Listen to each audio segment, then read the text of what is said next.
I am Seven Strider, and welcome to my Destiny: The Dark Below review. For those of you who are subscribers and have been with me for a while with my channel, sorry, I'm tripping over my words. I'm trying to get back into the habit of actually recording stuff. Where I've been for the past several months. I'll explain at the end of the video, but for those of you who are new to my channel, I'm going to jump straight into the review and you can click off after I finish the review, but there's going to be an explanation for those who've been with my channel for a while at the end as to where I've actually been these past few months. So yeah, that's going to be at the end of the review. So feel free to leave. I know this isn't flashy and it doesn't have all singing, all dancing gameplay going on in the background with me talking over the top of it, but I am fond of this style of video. This is the sort of video that I am drawn to myself. The ones where I can actually see the person who whose voice it's more than just a disembodied voice. It's a face. It's someone who you can see. This may be, if it reaches the right people, the first time some of my fire team in Destiny have actually seen my face. So hello to you guys. So yeah, let's get on with it. This is my Destiny: The Dark Below review. So first of all, Bungie were kind of making some big promises when they were coming into this DLC release. Yes, DLC. I'm going to go into an explanation in a minute of why I'm calling it DLC. But they were making some big promises. They said, we've made some advancements to how we tell the story in the game. If you're familiar with the Thorn Bounty, it's more like that, which is true. And they were also saying this is an expansion and not a DLC. I disagree. This is a DLC. The content on offer here is too little to actually, call it an expansion. When I think expansion, I think large and expansive, hence the name. I think of the Blood Moon expansion for the Morrowind, the Elder Scrolls 3. That was an expansion. It expanded. Skyrim, you can think of was it called Blood Moon? Was that called Blood Moon? That wasn't called Blood Moon. Dawnguard, that was an expansion. Granted, it was a bit light, but the one that followed that, which the name escapes, was it Dragonborn? I think it was called Dragonborn. That was an expansion. You went back to Solstheim again, which was one of my favourite areas from Elder Scrolls 3 Morrowind. That is an expansion. This DLC seems to retread old ground, but I'm going to go on to that in a little more detail in a little bit. I want to talk more about the storytelling. So the story is told through a new vendor who appears in the tower, which is what she is. She's a vendor, when you boil things down, called Eris Morn, who went down into the Hellmouth to battle the Hive. And from her fire team of the 6 that went down there, only 1 returned, Eris herself. And she was forever altered and changed by her experiences down there. And I've got to admit, yes, the storytelling is improved, but this is baby steps we're talking here. But any sort of progression to the storytelling, any sort of refinement and betterment of the storytelling is an improvement in my opinion. So yes, the storytelling is improved a little bit, but only a little bit. I think there is more storytelling in the promotional trailer, which you can access in-game. It appears just above the tower. If you play the game, if you play Destiny, you'll know where it is. It's got a little 1, it's green. You play that. I think there's more storytelling in the trailer for the expansion, the DLC, rather than actually with Eris herself. Yes, we find out a few little bits and pieces about her past, and some things that she says during conversations reveal more about her character, and she is actually very well voice acted. I looked up the voice actress's name before I started recording, but I've completely forgotten it, as is the norm for me. So yeah, there is refinements here with the storytelling, and Eris is likeable. And as you get to know her a little bit more, you start to notice that she may not be completely all there. She may have lost it a little bit. She may be a little crazy. So yeah, there's some character development there, but this is very, as we're saying, it's very little. So what have we got in terms of story missions? Let's get into the meat of the DLC. What you'll actually be playing when you start this expansion DLC for yourself. I'm not gonna call it an expansion. I'm probably gonna call it an expansion numerous times, but I'm going to try and call it a DLC because that's what this is. It is not an expansion. It is not the expansion Bungie claimed it to be. So yeah, the main story missions. You get three of these.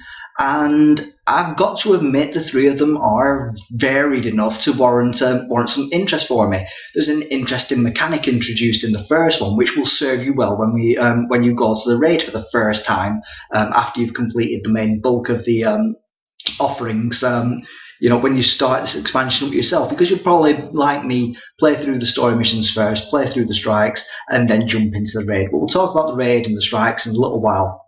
So there's an interesting mechanic in the first mission. The second mission is probably my favourite of the three because of the fight that happens, without going into too many spoilers, but there's a fight that happens where it's set against Tchaikovsky's playing in the background, and it's an interesting fight with yet again another small mechanic added about some like danger hotspots that you shouldn't go into.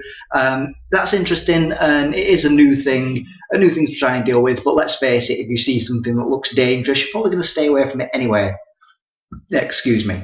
So yeah, that is my favourite fight of the entire three. And the third story mission is a face-off against Crota himself, kind of, in the final mission of the story part of the DLC. And, well, the campaign, we'll call it. Yes, and that itself is interesting, in itself. It keeps the mechanic from the previous story mission, and yeah, it's quite a frantic fight and enjoyable. It's just a shame there aren't, yet again, more new mechanics being introduced in this story mission, but maybe that was asking for a little too much. After all, this did appear 3 months after the core game was released. There will not be a core game review from myself anyway. There won't be a core game review because a review of that nature would be ongoing and continuous. I would have to update it every time there was a new patch, so I don't think you'll be getting that from me. But there will not be a core game review. So moving on to the strikes, there is two if you are with the PlayStation, because there is a PlayStation exclusive one which I will talk about. But let's get on to the one that everyone gets, the ones with the that the Xbox Nation get to enjoy. That's how normally PlayStation Nation, isn't it? Sorry, my mind works in circles. If you've spoke to me ever in party chat, you'll know that I am constantly just going round and round and round, and occasionally cycling back to a conversation we had an hour ago.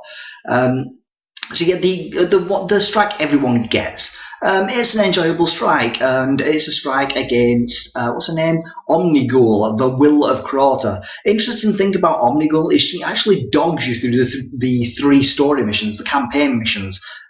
She dogs you throughout them, and she's an interesting nemesis. You don't get too much of a way of interaction with her because she is like a mindless, creature of darkness, shadows, and wearing a cloak of flies, and some interesting things said about her.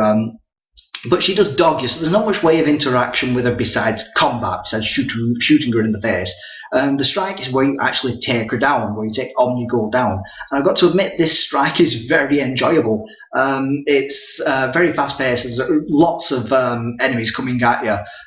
You can get overwhelmed if you don't keep your wits about you. Sometimes you feel a little bit under pressure, and you don't want to aim down the barrel of your gun because that will take your radar away. You've constantly got one eye on the radar, just making sure that you're not being overwhelmed by enemy forces, particularly in the earlier section of the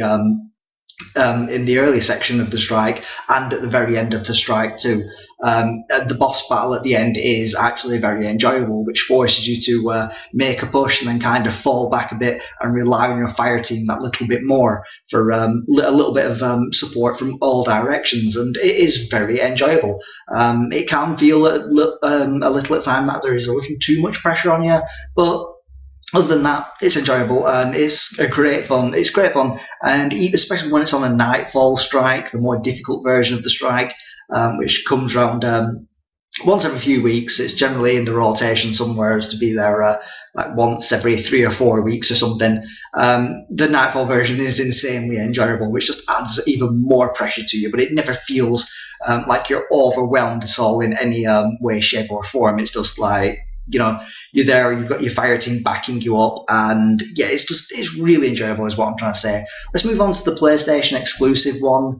I'm a little bit underwhelmed by this one as it stands as a whole. It's a slog through the Black Garden, but it's pretty much the last level of the core game in reverse, but with waves of enemies after you. And sometimes it feels like you're taking 2 steps backwards instead of taking 2 steps forward. You don't feel like you're making that much of a push because the waves of enemies that are coming at you are massive. You have to really work on your crowd control techniques. This is better served when you're in a fire team and you're all got your microphones in and you're playing with friends, because if you can just cycle your crowd control, it actually feels like you're pushing forward. At times it does feel like you're being overwhelmed. It's not overly difficult, but it does sometimes become a little monotonous when you're fighting up the same staircase and it's like 15 minutes later and you're still pushing up this damn staircase. Yeah, it just feels like a little bit a little bit tiresome when you're just slogging through the enemies. Regardless of what I'm saying, if this one's feeling a little tiresome, I would like to see it on a Nightfall Strike and become more difficult with some modifiers in there. Maybe with like arc burn, so you can try and cut through the enemies that little bit faster, or even void burn, which the Vexer, I believe that's the weapons they use. That could be incredibly fun to play. Just really feel like you're being pushed all the way back. That could be more enjoyable than the slog it is right now. So maybe when this becomes available to the Xbox owners, I'll enjoy it that little bit more when it becomes part of the Nightfall rotations. Moving on to the multiplayer section of the DLC, there are 3 maps, of which I can only remember 2 of right now. Number 1 is the Cauldron. This is a very small map, very tight, and actually playing it in control is possibly where I enjoy playing this map the most. It really puts an emphasis on capture point B, kind of like a lot of doors and paths in this map lead. It's set on the moon, by the way.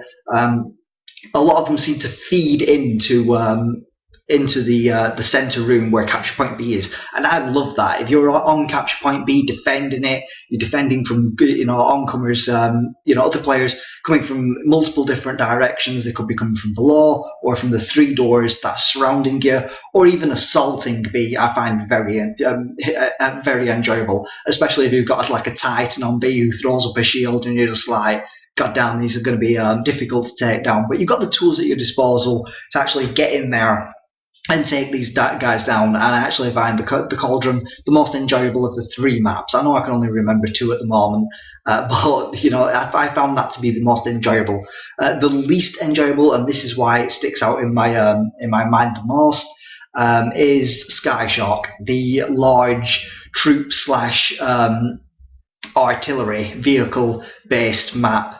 Now, when this DLC had not come out yet, and they were saying like there's one area for troops, one area that's open for vehicles, I was like, this is going to become a bit of a snipe fest. And yes, it's become a bit of a snipe fest. I'm not too interested in the sniper rifles, so I have to kind of sneak around and try to take the snipers unawares. It's easier said than done, believe me. But this map has become a bit of a snipe fest. The vehicles hardly ever get touched, and it's a poor showing. I kind of knew it was going to become a snipe fest to begin with, but there is the infantry route down the right or left of the side of the map, depending on which side you spawn in. And you can run up and down there and you can try to take the snipers, but if you go into the vehicle area, you're easy prey to a sniper straight away. I would just literally forget about that area altogether if this map should ever appear while you're playing PvP. And as for the third one, it was literally the middle one, the one that was just like I didn't enjoy the most. I didn't enjoy the least, so it didn't stand out in any way, shape or form to me. a few of you will probably disagree and say like, "Oh, that map is that map is fantastic," but it is personal preference. Yet again, that's just the two that I found most and least enjoyable, and the other one, which the name I can't remember, somewhere in the middle. So yeah, but it is new maps to rotate into the regular playlist, and it does freshen things up a bit for you PvP enthusiasts out there. I myself only dip into PvP every once in a while, so it was just nice for new maps to be put into the rotation. And yes, I did enjoy them the first few times, especially when Skyshock, when the DLC first landed, it was actually enjoyable, and there was people using the vehicles, and there was people who weren't sniping over in the corners, and they were kind of using the map the way it was intended to be used by Bungie, because of course there was promotional material out there where Bungie was saying this is how the map is supposed to be played, but it has dissolved into a bit of a snipe fest since. Moving on to the meat, the absolute meat of this DLC, the one that kind of justifies its price tag, is the raid. Now, the reason why my review is so late is I wanted to get a couple of plays of hard mode under my belt. I didn't complete hard mode yet. I'm not an all-star player, who can just walk through any challenge unscathed, but I did want to get a couple of playthroughs of hard mode under my belt. So I could give to you a full review instead of just like getting a review out and just like a hard mode review whenever it comes out. So, I want this to be a complete thing. So the Crota's End, on normal, it is very enjoyable, especially when you get in there with your friends and you're working together as a team, and when you finally overcome it, it is a joy, as it was with the Vault of Glass, and there is no gaming experience that comes close to when you've triumphed over the odds with your friends. It's one of those things that are personal. It is a personal journey. This one takes place on the moon, and it is a strike into the heart of the moon where Crota himself resides, and it is meant to and designed to feel like a descent, and oh boy do you descend. This is one of the most epic openings to a raid that there has been so far. Like with the Vault of Glass, you just opened a door, but this one actually just throws you in there literally feet first, and you have to overcome the challenge that awaits you at the bottom. I'm not going to spoil too much talking about the raid, because you might be going in fresh, you may know nothing about it, and I don't intend to spoil it either. The mechanics that are on offer in the raid aren't up there with the likes of the Vault of Glass, however, but I still found it very, very enjoyable. Now, the hard mode. I found the hard mode to be needlessly hard. They almost upped the ante in some ways. That was just like, well, that tactic you were using before, forget that, because that's not how we want you to play it.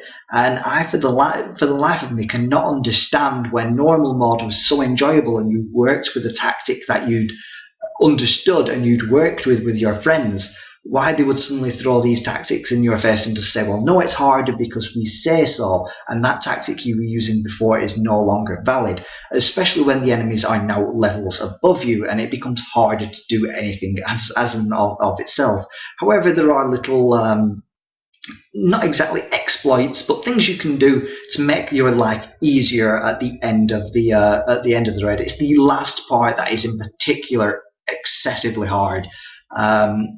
There are things you can do to make your life easier, especially if you have a hunter buddy who happens to be with you. Unfortunately, on both times that I run in, we didn't have a hunter available, so it was just us versus the world, and playing it through quite possibly in the hardest way possible. We didn't triumph on that particular day, and we didn't triumph the second time we run it either. But this is how Destiny works. So overall, do I think this is value for money? Now, as I got the Ghost edition of the game, I actually didn't pay for this DLC, unless you kind of think that the Ghost edition is kind of like a pre-order on this. You pay the extra money, you get the extra content. So I didn't pay for it myself. But here's the thing. I do think this is value for money, especially in this day and age where we have you pay $10 and you get 3 maps. For your money here with Destiny, you get 3 story missions, campaign missions. You get one strike, or 2 if you with the PlayStation. The Xbox users will be getting it in the fall of 2015.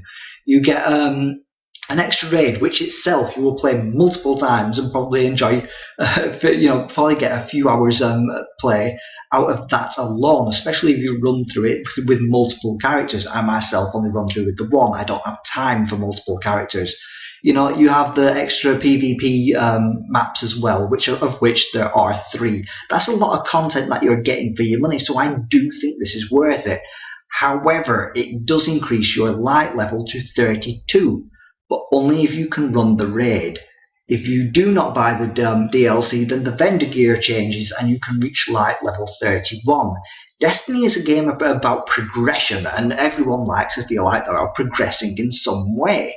It's kind of like forcing you to buy the DLC. If you don't buy the DLC, you can't hit max level anymore. It's as simple as that. You have to be running Crota's End. You kind of have to get the DLC. You have to buy, the Dark Below, which is kind of like my problem with it. If you're a casual player, you're not going to want to buy this because, hell, it's just like, it's one level. You can just get the vendor gear, which is light level 31, and screw that extra level. That'll come along. You can get, probably to light level 33 before the House of Wolves drops, whenever that does eventually decide to land.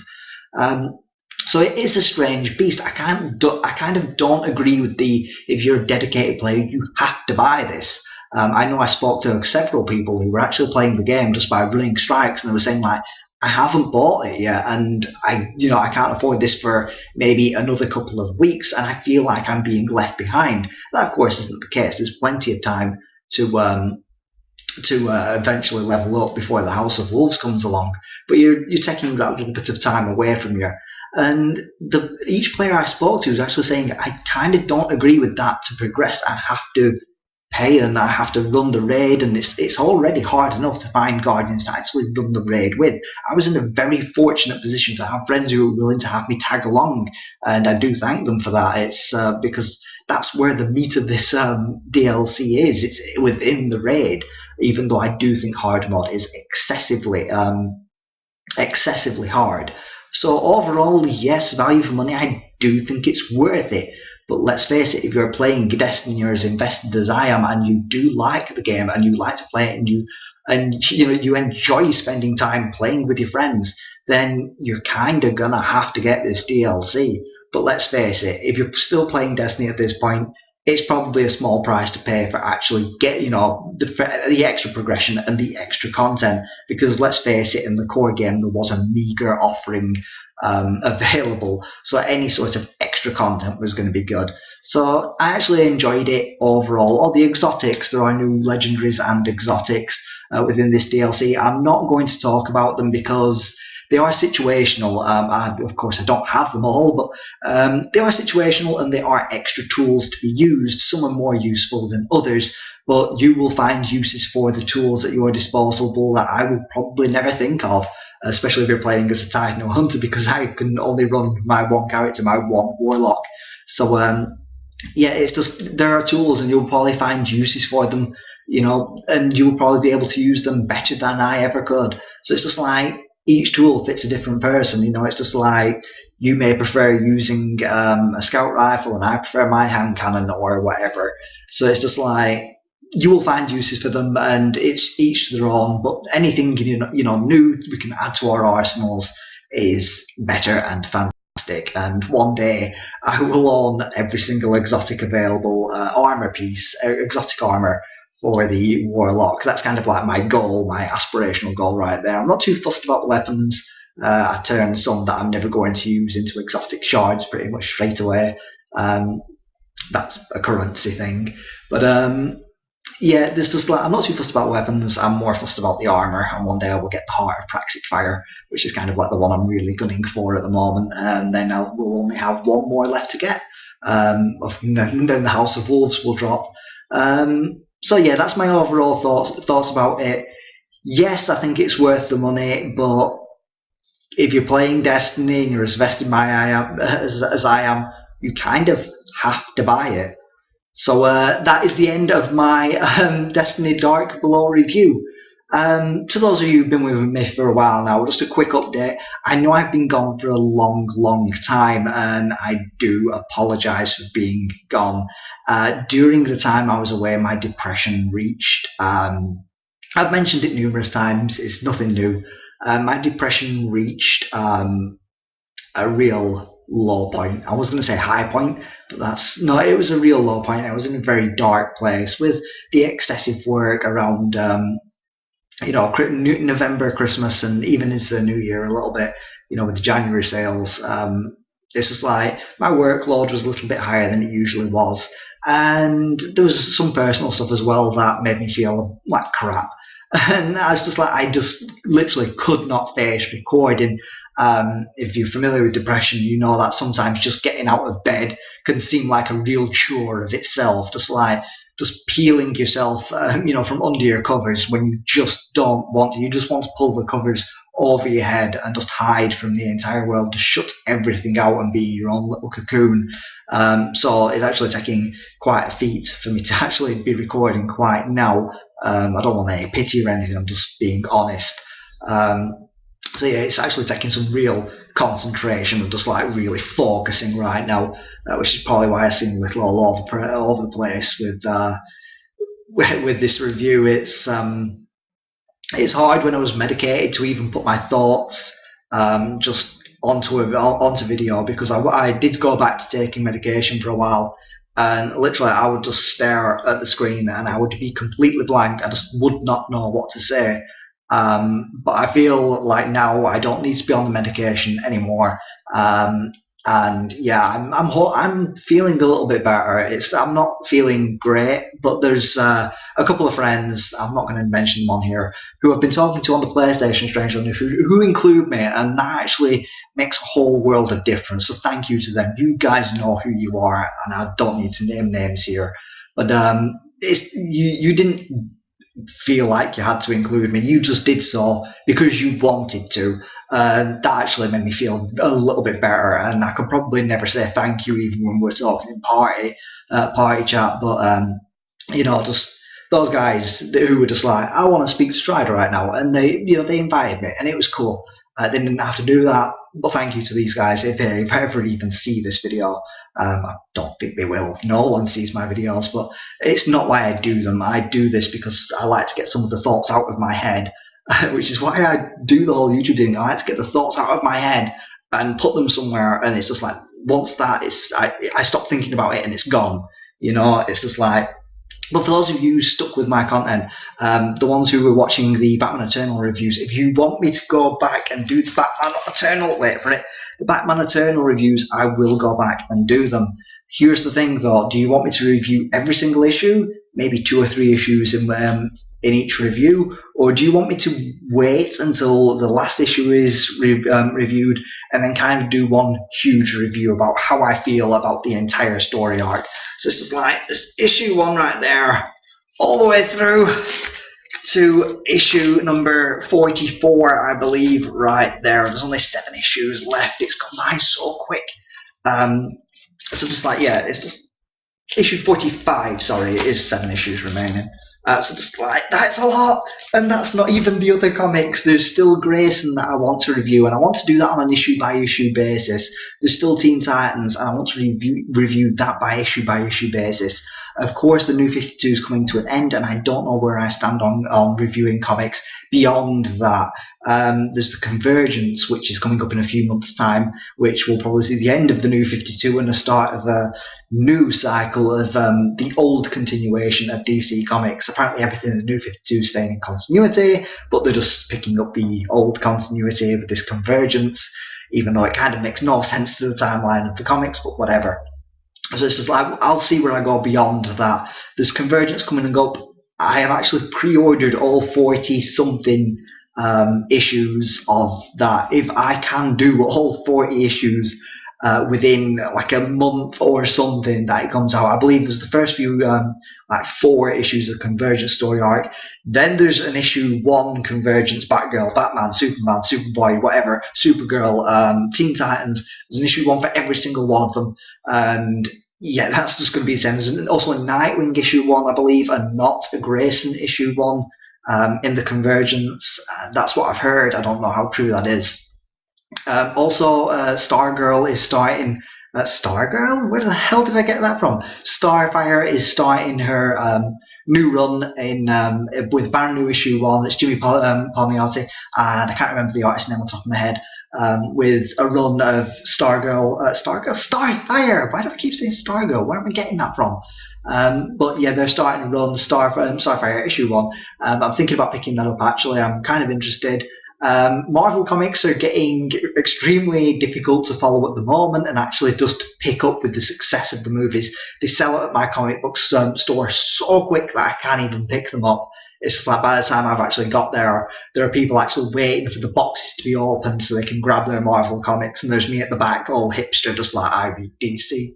Just I actually like both companies. There's nothing between them, but it's just incredibly hard to pick up Marvel Comics right now. But I will try when Marvel does the whole reboot thing, starting with new issue 1s, to maybe pick up 1 or 2 key titles and see where we go from there. I don't know. Just there are some things like A-Force that are extremely interesting to me, and I will try to pick up some of the new issue 1s when the reset happens, I believe in May. It's probably going to be a summer event, let's be honest, with the whole Marvel reset, all new number 1s. But with number 1s, yet again, there's always the possibility that they can sell out, because number 1s do. It's just like they sell faster than any other issue out that week. It's just like new number 1s, they get snapped up off the shelves, no problems. So I think I've covered absolutely everything. Oh, game reviews. I want to go back to game reviews because it's why I started the channel. I love talking about games. And I've got a back catalogue right now that I haven't even touched because I'm waiting to review them. I want to, play the game, start to finish, maybe get a second playthrough under my belt, and then do a review on the games, because I love talking about games. It's why I started the channel, and it's like, I love just to talk about them, and I love when you guys leave comments. I know I don't ask for this. I don't ask for likes or favourites or whatever bloody all that stuff. I don't ask for that.